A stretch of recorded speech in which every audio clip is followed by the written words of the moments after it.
ابن جوزی نے لکھا ہے سینکڑوں سال پہلے، آج کے کسی عالم کی بات بتاتا تو لوگ انکار کو، سینکڑوں سال کہتے ہیں بلخ میں قحط پڑ گیا،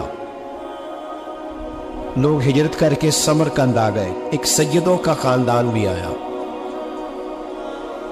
ایک ایسی خاتون بھی آئی جس کے ساتھ 3 بیٹیاں تھی، بیٹا بھی کوئی نہیں، خاوند فوت ہو گیا، مسجد کے ساتھ مہمان خانے بنے ہوتے تھے، وہاں اس نے بچوں کو ٹھہرایا اور نکلی سمرقند میں کہ کوئی آدمی مل جائے، تو وہ سیٹھ صاحب چودھری صاحب کہنے لگے مجھے کیسے پتا چلے گا تو سید ہے، مجھے بتاؤ، کسی کو چوک میں کھڑا کر کے کہا جائے بتاؤ تو کون ہوتا ہے، اس شخص کا کیا اشر ہوتا ہے، کیا حال ہوتا ہے، کہا کیسے پتا چلے گا؟ تو سید زادی نے اپنا پلو کھولا اور اپنے آنسو دونوں آنکھوں سے صاف کیے تو کہنے لگی اللہ تیرا بھلا کرے، میں ثابت نہیں کر سکتی کہ میں حضور کا خاندان، میرے پاس کوئی دلیل نہیں، میں نہیں بتا سکتی، چل ٹھیک ہے، چلی گئی۔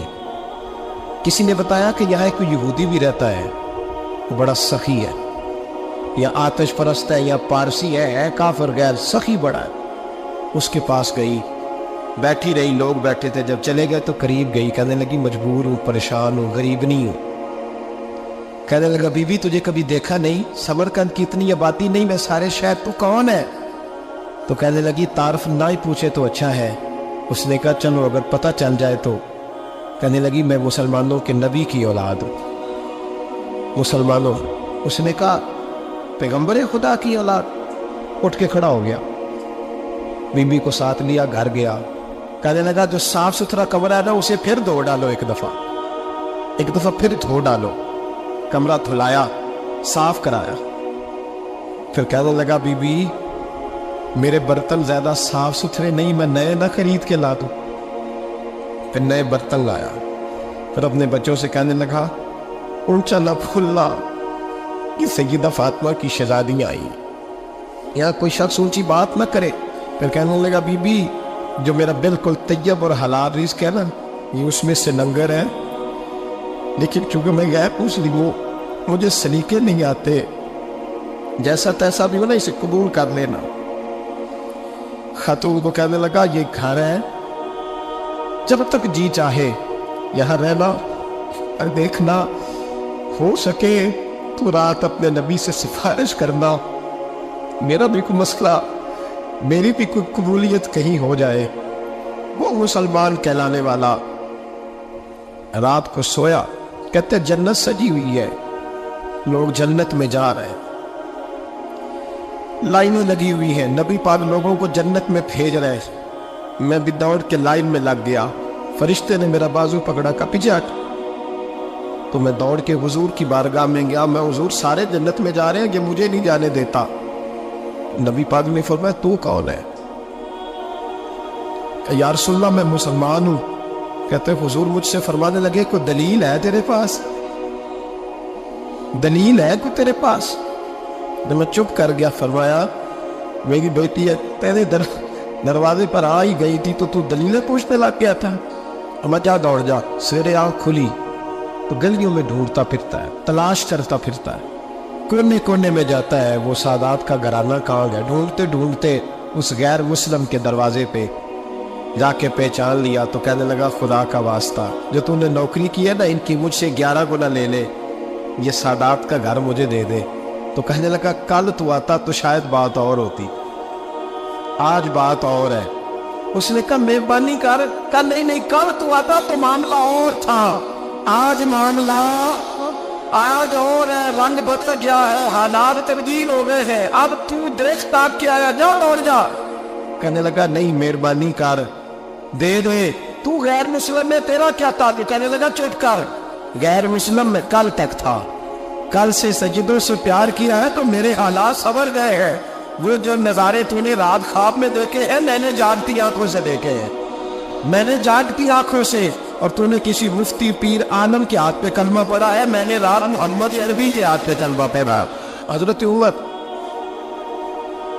جب نعرہ لگاتے نا تو کیسے کس طرح کانپتے، سفیر آتے روم کے ملنے کے لیے تو کہتے جاؤ عمر نفل پڑھ رہے ہیں، ٹائم کوئی نہیں۔ ایک دن اندر میٹنگ ہو رہی تھی، حضرت عمر میٹنگ میں بیٹھے تھے، آپ کے بیٹے ملنے آئے عبداللہ ابن عمر. ابا جی اندر آ جائیں. فرمایا دروازے پہ کھڑا ہو, میں ضروری بات کر رہا ہوں, اندر نہ آنا. جناب عبداللہ ابن عمر کہتے ہیں میں دروازے پہ کھڑا ہو گیا. تھوڑی دیر گزری تو امام حسین بھی آ گئے. ایک حدیث میں ایک روایت میں امام حسن کا لفظ بھی ہے. امام حسین آئے, آ کے عبداللہ ابن عمر سے کہنے لگے عمر فاروق اندر ہے؟ تو کہا وہ اندر تو ہے. تو کہا آپ کیوں دروازے پہ کھڑے ہیں؟ کہنے لگے ابا جی نے کہا ہے یہاں انتظار کرو, میں کوئی ضروری بات کر رہا ہوں. لیکن شہزادے میرے لیے کہا ہے, میرے لیے, آپ جانا چاہیں تو چلے جائیں. امام حسین کہنے لگے امیر المومنین کوئی بات کر رہے ہوں گے, میں ظہر کے وقت مسجد میں مل لوں گا, ظہر کا ٹائم آئے گا نا تو میں مسجد میں مل لوں گا. یہ کہہ کے چلے گئے. حضرت عمر باہر آئے تو حضرت عبداللہ ابن عمر سے کہا کہ کوئی آیا تو نہیں؟ عرض کی حضور حسین ابن علی آئے. حسین ابن علی. تو کہا اندر کیوں نہیں بھیجا؟ کہا میں نے کہا تھا بے شک چلے جائیں, لیکن وہ کہہ رہے تھے کہ میں ظہر کے وقت مسجد میں مل لوں گا. تو سیدنا عمر فاروق فرمانے لگے عبداللہ تجھے تیری ماں روئے, حسین کو کیوں واپس بھیجا؟ پھر عمر دنیا داروں کے سامنے ڈٹنا, کھڑا ہونا عمر پہ ختم ہے, لیکن جو اندر کی بات ہے نا, روح کی, جو عقیدت کی بات ہے, جو وفا کا رشتہ ہے, اس کو کون سمجھے؟ یہ جو روح کی مجبوریاں ہیں, یہ جو وفا کی مجبوریاں ہیں, اسے لوگ کیا سمجھے؟ انہیں کیا پتا کہ مرشد کے بیٹے کے پیر چومنے میں حسن کیا ہوتا ہے. انہیں کیا پتا کہ جب استاد کا بیٹا گھر میں آتا ہے تو دل کرتا ہے مکان بیچ کے اسے دے دیں, اس کے بعد کی نیکیاں بڑی ہیں. جناب عمر فاروق دوڑے گئے, امام حسین کے دروازے پہ دستک دی. امام حسین باہر رکھا, شہزادے یار ملنے آئے تھے, بغیر ملے کیوں آ گئے؟ عرض کی کہ آپ مصروف تھے, آپ کے اپنے بیٹے بھی دروازے پہ کھڑے تھے, تو میں واپس آ گیا. امام حسین کہتے عمر جذبات میں آ گئے, سر سے پگڑی گر گئی. کہتے لگے حسین میرے بیٹے کا اور حسین کا کیا مقابلہ؟ کیا اس کی ماں کا نام فاطمہ الزہرا ہے؟ کیا اس کی نانی کا نام خدیجہ الکبریٰ ہے؟ کیا اس کے نانے کا نام محمد مصطفیٰ ہے؟ اور پھر سر سے پکڑی اتری تھی, اپنے بال زور سے پکڑ لیے. کہنے لگے حسین میں نا مکے میں اونٹ چرایا کرتا تھا اور ڈنڈوں سے مار کھاتا تھا اپنے باپ سے. یہ جو آج ساری دنیا میں عمر کے نعرے لگتے ہیں, یہ تیرے نانے کا صدقہ ہے. شہزادے میری وفا اور میری وفا میں جب تیرا دل کرے نا دوڑ کے آ جایا کر. عمر تو لو. ایک دن امام حسین نے آ کے نا جناب فاروق اعظم سے کہا, خطبہ دے رہے, بچوں کی تبھی شروع ہو, پتہ نہیں کیا بات ہے امام حسین کے دل میں. کہنے لگے عمر نیچے اترو, یہ میرے نانا کا ممبر ہے. تو حضرت سیدنا عمر سنو, کبھی میرا بھی بچہ آ جائے تو میں کہتا ہوں اس کو پکڑو یار, بچوں کو تو نہیں نا جو میں مطلب ذکر کیا جائے, اترنا میرے نانے کا ممبر ہے. جناب عمر اتر کے نیچے کھڑے ہو. تو کہا جا کے اپنے نانے کے ممبر پہ بیٹھ. تو حضرت عمر رو پڑے, کہنے لگے شہزادے میرے نانے کا ممبر ہی کوئی ہے ہی نہیں, یہ ممبر یہ مسلح یہ تیرے نانے کی شان ہے, میرے نانے کا کوئی ممبر نہیں, تیرے ہی نانے کا ممبر ہے. تھوڑی دیر کھڑے رہے تو امام حسین کہنے لگے اچھا کوئی نہیں آپ کے نانے کا ممبر کا نہیں, کہا چلو پھر میرے نانے کے ممبر پہ بیٹھ جاؤ, چلو خیر ہے, کوئی نہیں آپ کے نانے کا. کہا نہیں. تو کہا کوئی نہیں پھر میرے نانے کے. جب حضرت عمر بیٹھے تو بڑا شاندار جملہ کہا, فرمانے لگے میں ممبر پر مرضی سے نہیں بیٹھا تھا, مجھے ابو بکر نے بٹھایا تھا, اور پھر حسین کے کہنے پہ میں اترا ہوں, اب مجھے حسین نے بٹھایا ہے. اب کسی کی جرأت ہے تو عمر کو اتار کے دکھائے, اب میں حسین کا تیری نسل پاک میں. یار کتنی بے شرمی کی بات ہے, لوگ امام حسین کو باغی کہے. وہ حضرت امام اعظم ایک باغ میں بیٹھے تھے, شاگرد ساتھ تھے, تو کتابیں بکھری ہوئی تھی, کچھ لکھا جا رہا تھا, بکھری ہوئی تھی کتابیں. امام محمد بھی بیٹھے تھے, امام ابو یوسف, کئی اور شاگرد بیٹھے تھے. تو جب لکھتے ہیں نا یہ لوگ تو حوالوں کی تلاش ہوتی ہے, کتابیں بکھری ہیں, صفحے بکھرے. بچے گیند کے ساتھ کھیل رہے تھے, تو گیند اچانک باغ میں آئی, تو ایک چھوٹا سا بچہ گیند لینے آیا, تو امام اعظم اٹھ کے کھڑے ہو گئے. وہ بچہ گیند لے کے چلا گیا, کتابیں ساری پھر بکھر گئیں, جو گود میں رکھی ہوئی تھی وہ بھی نیچے گر گئی, کچھ صفحے بھی گر گئے. تھوڑی دیر کے بعد وہ بچہ چلا گیا, امام صاحب بیٹھ گئے, پھر آیا, گیند گری آ کے بار وہ پھر بچہ لینے آیا, وہی بچہ. امام صاحب پھر کھڑے ہو, وہ کئی بار آیا, جتنی بار آیا کھڑے ہو گئے. کئی لوگ صبر نہیں کر پاتے, جلد باز ہوتے ہیں آج کل کے شاگردوں کی طرح. تو ایک شاگرد بول پڑے, کہنے لگے حضور وہ تو بچہ ہے 100 دفعہ آئے گا. اب 100 دفعہ کھڑے ہوں گے. فرمایا تو 100 کی بات کرتا ہے, یہ 1000 دفعہ بھی آیا تو میں کھڑا ہوں. کہا حضور بچہ ہے, آپ کیوں کھڑے ہو گئے؟ فرمانے لگے معمولی بچہ نہیں, میرے استاد کا پوتا ہے. تو جس نے مجھے اللہ رسول کا نام بتایا اس کا پوتا ہے تو میں کھڑا نہ ہوں. اگر استاد کے پوتے کا یہ ادب ہے تو بتاؤ محمد عربی کے نواسے کا کیا ادب ہے؟ رسول اللہ صلی اللہ علیہ وسلم. لوگ سمجھتے ہیں ہم قائل نہیں ہیں وہ والی شہادت بیان کرنے کے جس میں کہتے ہیں ہائے حسین تو سکینہ تو زینب. ہمارے بزرگوں نے ہمیں یہ سبق, ہمارے بزرگوں نے ہمیں بتایا کہ امام حسین کی شہادت اس طرح بیان کرو کہ نوجوانوں میں جذبہ جہاد پیدا ہو, عورتیں صبر کا پہاڑ بن جائے.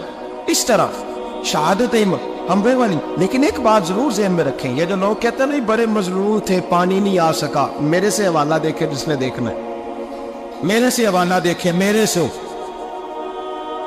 حضرت امام حسین میدان کربلا میں تھے تو تھوڑی سی جگہ کھود کے نا امام حسین نے تو خندق کھودی. خندق کھودنا عرب کا رواج تھا, مدینہ میں بھی خندق کھودی گئی, اس کا نام ہی جگہ خندق. تو خندق کھود کے نا آگ جلائی جاتی تھی, یہ حفاظت کا ایک ذریعہ تھا تاکہ دشمن نہ آئے. تو امام حسین نے اپنے خیمے کے سامنے خندق کھود کے اس میں آگ جلائی تاکہ پردہ رہے, عورتوں کے پاس کو دشمن نہ آئے. تو ایک شخص سامنے کھڑا ہو کے کہنے لگا حسین تو نے دنیا میں ہی آگ جلا لی ہے. معاذ اللہ ثم معاذ اللہ. کہنے لگا آگے تو آگ ملے گی, یہاں جلا لی ہے. تو امام حسین کہنے لگے میں حکم دیتا ہوں آپ کو تجھے ابھی پکڑ لیں. لوگ کہتے ہیں مظلوم تھے, میں حکم دیتا ہوں آپ کو تجھے ابھی پکڑ لے. یہ لفظ امام حسین نے کہا. میں 3 کتابیں تو میری لائبریری میں ابھی ہیں جن میں حوالہ ہے, 3 کتب سے, اور آج کل پرسوں کی کتاب نہیں, سینکڑوں سال پرانی. جب کہا نا میں حکم دیتا ہوں تو وہ آدمی گھوڑے سے نیچے گرا, گھوڑے سے نیچے گرا اور گھوڑے کی رکاب کے اندر اس کا پیر الجھا. گھوڑا ڈر کے اتنا دوڑا کہ جا کے اس آدمی کو آگ میں پھینک دیا. امام حسین کے سامنے جل کے مر گیا. یہ حسین ابن علی ہے. یہ ابھی حکم دیتے تو فرشتے ابھی آ جاتے, یہ ابھی بات کرتے تو ساری دنیا کی فوجیں ابھی اکٹھی ہو جاتی, یہ ابھی حکم دیتے تو ابھی آ جاتے. اور اگر جناب اسماعیل کے لیے توبہ آ سکتا ہے تو وہ تو حضرت ابراہیم کے بیٹے تھے, اور یہ پھر مصطفیٰ کی اولاد ہے, ان کے لیے کیا کچھ نہیں ہو سکتا. لیکن امام حسین نے پسند کیا تھا کربلا کے جہاد, اس کو پسند کیا تھا مولا علی نے, وہ اپنی پسند پہ تھے. کوئی آدمی اس طرح نہ بیان کرے کہ بڑے مظلوم تھے تو بڑی مشکل میں تھے تو بڑا روتے تھے بڑے, اور کوئی شخص ایسی بات. یہاں تو تماشا لگ گیا ہے, تماشا لگ گیا ہے. ایک وہ ہے جو آج کا کہہ رہے بس جی وہ تو 2 شہزادوں کی جنگ تھی, انہیں بھی شرم نہیں آتی, اور ایک ممبروں پہ چڑھے ہوئے ہیں, چہرے پہ داڑھی کوئی نہیں, سر پہ ٹوپی کوئی نہیں, بازاری سا انداز ہے, کبھی دوڑ کے ادھر جاتے ہیں, کبھی بھاگتے ہیں, کبھی کہتے ہیں اونچا بولنا, پیروں پہ کھڑا ہونا. یہ لوگ بیان کریں گے امام حسین کی بات, یہ لوگ بیان کریں. بیویوں کے مسائل پڑھ رہا ہوں, بہت بیویاں ہوتی ہیں جو آئے آئے کرتی ہیں, باب نہ کرتی ہے. یہ میرے نبی کا خاندان ہے, یہ میرے نبی کا خاندان ہے, نبی کا خاندان. میں حوالہ دکھاؤں گا, مجھ سے سنو حوالہ. حضرت سیدہ زینب نے سارے جنازے دیکھے, بھتیجوں کو, بھانجوں کو, سب کو شہید ہوتے دیکھا. عورتیں ڈرتی میت کو ہاتھ نہیں لگاتی, چیختی ہے بیبیاں. لیکن حضرت جناب زینب نے پتہ کیا دیکھا تھا؟ وہ سننا ذرا. امام حسین کی لاش مبارک کربلا میں پڑی تھی, اور امام حسین کا سر کاٹ کے نیزے پہ چڑھایا گیا تھا, اور وہ بیویوں کے سامنے خالی سر چل رہا تھا, اور سینکڑوں میل کا سفر کر کے دمشق کے بازاروں سے گزرتا ہوئے سر گیا. آج میں سر کی بات نہیں کرتا, سر کی. آپ مرد ہیں, جوان ہیں سارے, یہاں کسی کا کٹا ہوا ہاتھ پھینک دیا جائے نا, ہاتھ میں چیخے مار کے دوڑ جائیں گے. بلکہ ہاتھ تو دور رہا, کسی کی انگلی کاٹ کے یہاں پھینکی جائے تو لوگ چیخے مار کے مر دوڑ جائیں گے. لیکن کٹا ہوا سر دیکھا, لاشیں دیکھے. یزید کا دربار آیا, بی بی صاحبہ کو نا ایسے عورتوں نے اپنے حالے میں لیا ہے. سیدہ زینب وہاں بیٹھ گئی, تو جب بولا نا یزید دربار میں, کہنے لگا کہ دیکھو اللہ نے عزت والوں کو عزت دی, معاذ اللہ ثم معاذ اللہ۔ اور میرے مخالفین کا کیا حشر ہوا جب اس نے دیکھے نا، ایک آدمی مجبور ہے، مقہور ہے، اتنا لمبا سفر ہے، غربت ہے، پیاس ہے، بیماری ہے، کیا انداز ہے جب اس عالم میں یزید کے دربار میں اس نے گستاخی کی امام حسین کی۔ یہاں لوگ کہتے ہیں کسی کو کچھ نہ کہیں، کہ کیوں نہ کچھ کہیں، جو سیدنا امام حسین کے بارے میں بات کرے تو زبانیں کھینچے گے اس کی، جو صحابہ کے بارے میں بات کرتے تو ہم کرنے دیتے ہیں۔ یہ کیا بات ہوئی؟ گستاخی کرنا، بے ادبی کرنا، یہ کون سا دین ہے؟ یہ تو تم بے دینی پھیلا رہے ہو۔ سنو، جب اس نے بے ادبی کی تو سیدہ زینب چپ نہیں رہی، بلکہ حضرت زینب بولی اور کھڑی ہوئی، اور آپ نے تلاوت کی قرآن مجید کی اور آیتیں پڑھی، کہنے لگی وَتُعِزُّ مَن تَشَاءُ وَتُذِلُّ مَن تَشَاءُ بِیَدِکَ الْخَیرُ۔ اور آپ فرمانے لگی یزید تو کہتا ہے تیرے مخالفین پسپا تجھے عزت ملی، آپ فرمانے لگے یہ تیرا دربار ہے نا، یہ تیرا سجا ہوا ہے نا، تیرا اس وقت ڈنڈا چلتا ہے نا۔